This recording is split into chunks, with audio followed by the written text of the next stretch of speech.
పిఠాపురాన్ని భయపెడతానంటే దానికి నేను అండగా నిలబడతాను.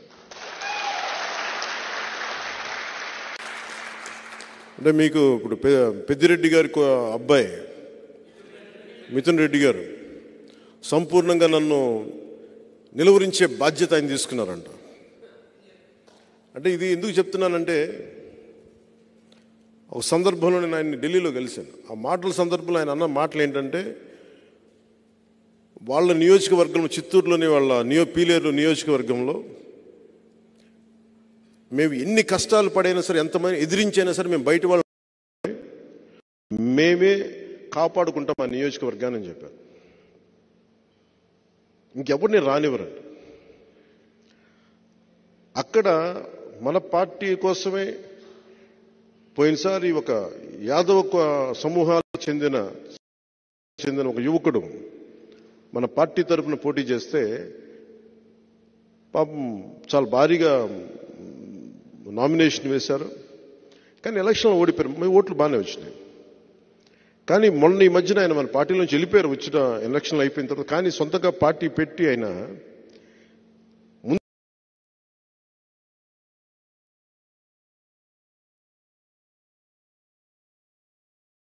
బీసీలకు అండగా ఉంటామంటే మేము మెతుకులు పడేస్తాం, మీరు ఏరుకోండి. 60 పైచిలుకు సీట్లుంటే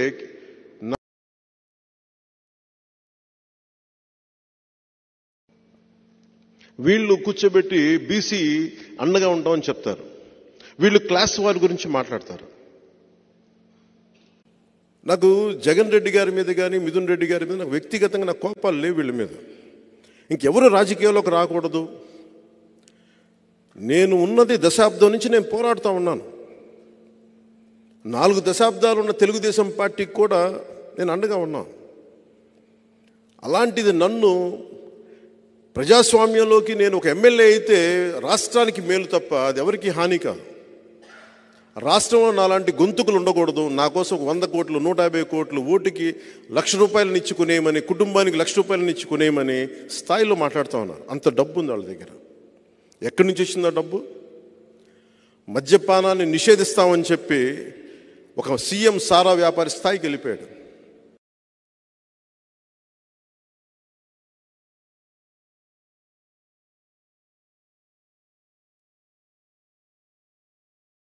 కుటుంబీకులు ఇంత డబ్బు పేరుకుపోయి వాళ్ళ దగ్గర ఏం చేయాలో తెలియక కొట్టుకుంటున్నారు వాళ్ళు. నేను వాళ్ళతో ఏం ఛాలెంజెస్ ఏం చేయట్లా. నాకు వాళ్ళ డబ్బు తాలూకు శక్తి నాకు బాగా తెలిసిన వాడిని. నేను ఒక్కటే కోరుకుంటాను, నిజంగా తల్లి దీవెన కనుకే ఉంటే నాకు మీ అందరి ఆశీస్సులు ఉంటే మనిషికి 1,00,000 పంపించినా 1,00,000 పంచినా అది పనిచేయదు. జనసేన గెలుస్తుంది, పవన్ కళ్యాణ్ గెలుస్తుంది.